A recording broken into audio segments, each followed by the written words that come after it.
Bismillahirrahmanirrahim. This is the third lecture of the series, and it is about lesson and the tradition.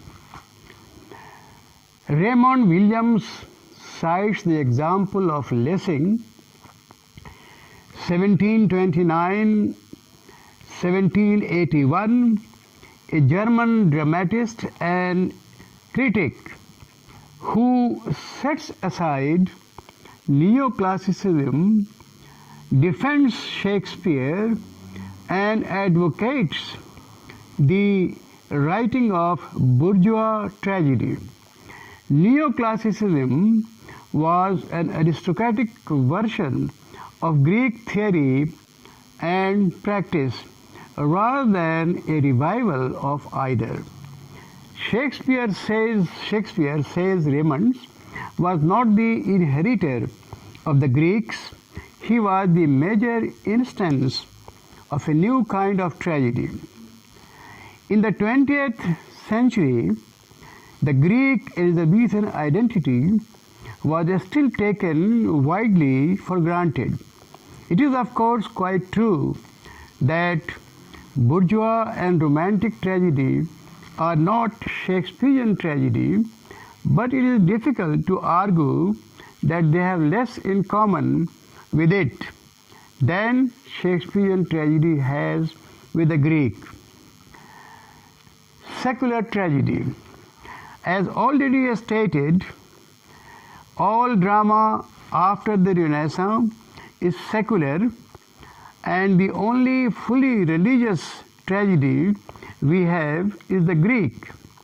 Elizabethan drama is thoroughly secular in its immediate practice, but undoubtedly retains a Christian consciousness. Neoclassicism is then the first stage of substantial secularization. The definition of tragedy in the neoclassical period is critical rather than moral or metaphysical. The emphasis on rational morality affected the tragic action in that it related suffering to moral error. This being so, the tragic action required to show moral scheme. This gave rise to poetic justice. The spectator will thus be moved to live a life of virtue and shun vice. Such a view of morality is incompatible with the actual living. In actual life, man is not rewarded or punished in exact proportion to his virtue or vice. This view of morality was consequently set aside.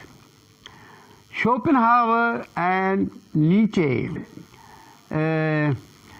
The matter in brief, which I stated earlier, is that Shakespeare is independent.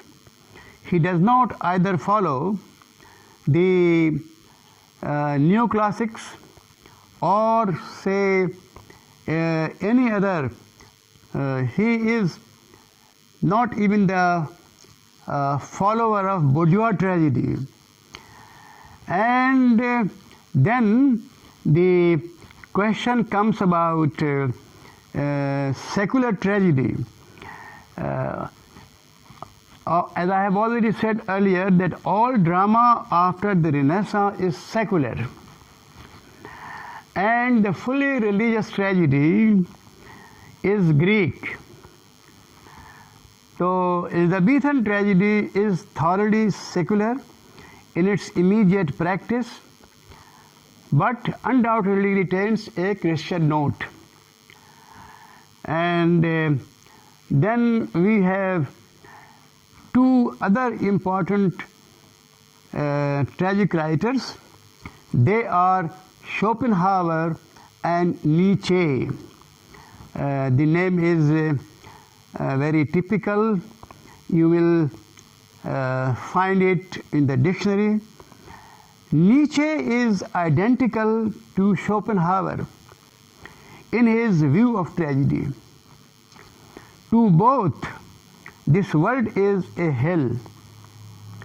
Man suffers not so much because of his own fault, but because of hostile forces in the universe. They have thus a negative view of life. Both Schopenhauer and Nietzsche, they hold that this world is a hell.